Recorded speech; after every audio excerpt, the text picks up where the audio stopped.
Soal persiapan jelang retret kepala daerah, kita tanyakan langsung kepada Wakil Menteri Dalam Negeri, Mas Bima Arya telah bergabung bersama kami di Kompas Petang. Salam sehat Mas Bima.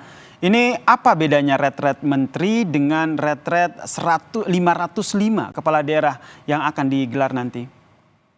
Saya koreksi jumlahnya itu 481 karena Oke. 22 itu di Aceh teknis pelantikannya berdasarkan aturan berbeda. Jadi total 481. Mm-mm. Dan yang membedakan dengan kementerian ya tentu saja pertama jumlahnya lebih besar dan latar belakang yang juga sangat beragam. Ada yang memang birokrat, ada juga pengusaha, ada juga tokoh agama, budayawan. Nah, karena itu perlu dibekali tugas-tugas mendasar dari seorang kepala daerah itu seperti apa. Kemudian juga disampaikan perlu menteri mendapatkan pembekalan dari Bapak Presiden. Nah, sekarang ini para menteri memberikan pembekalan kepada kepala daerah tentang program-program yang terkait dengan Asta Cita.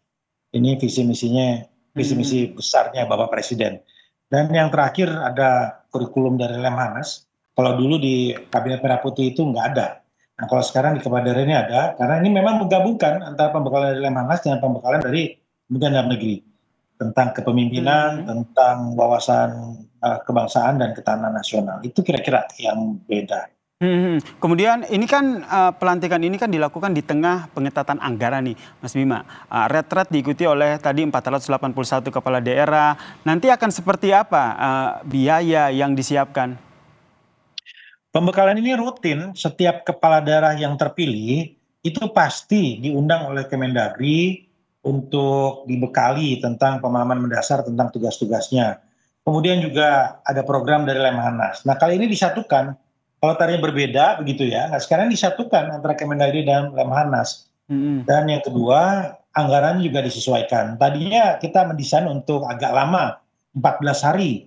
Tetapi karena prinsip efisiensi, maka kita kurangi setengahnya menjadi 7 hari. Tentu ada penyesuaian anggaran di sini yang jauh lebih berkurang gitu dibanding konsep awal. Efisiensi harga dengan pemangkasan jumlah hari. Selain itu ada efisiensi lagi yang dilakukan, mungkin fasilitas ataupun prasarana yang nantinya akan disiapkan. Kalau fasilitas itu kan memang sudah ada di sana. Presiden Prabowo menyiapkan tempat di Akmil ini untuk pendidikan, pelatihan, pembekalan, dan penggemblengan para pemimpin bangsa, baik dari nasional maupun daerah.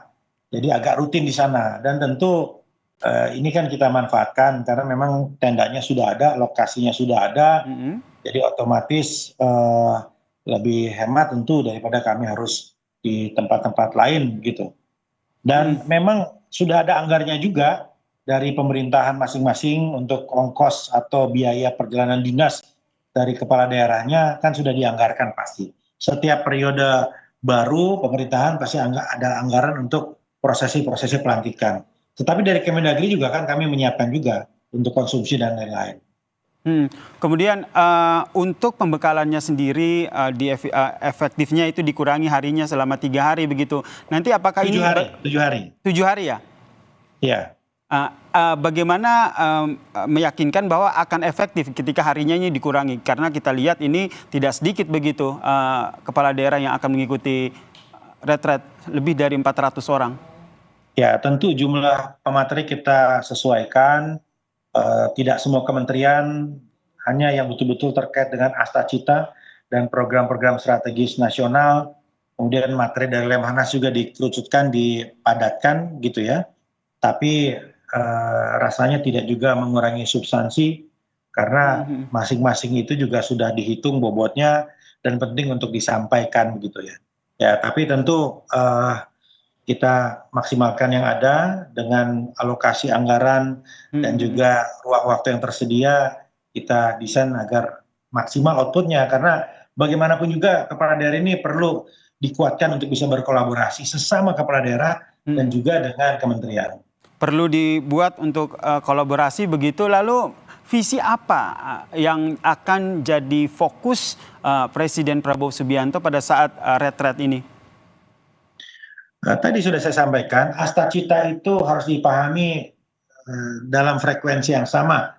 bagaimana memaknai, menjalankan, mendukung makan bergizi gratis, ketahanan pangan, swasembada pangan, kemudian program beliau di hilirisasi energi, kemudian membaca, menjalankan perintah Presiden dan Menteri Keuangan untuk efisiensi pemerintahan seperti apa, akan banyak sekali hal-hal yang rasanya di sana juga dikonsolidasikan. Dan satu hal lagi, tentu pemerintah pusat juga ingin mendengar masukan langsung dari lapangan, karena teman-teman kepala daerah juga pasti punya isu, punya hal-hal yang menurut mereka bisa disampaikan kepada pemerintah pusat, supaya perspektif pusat juga sensitif terhadap urusan-urusan daerah. Ini penting.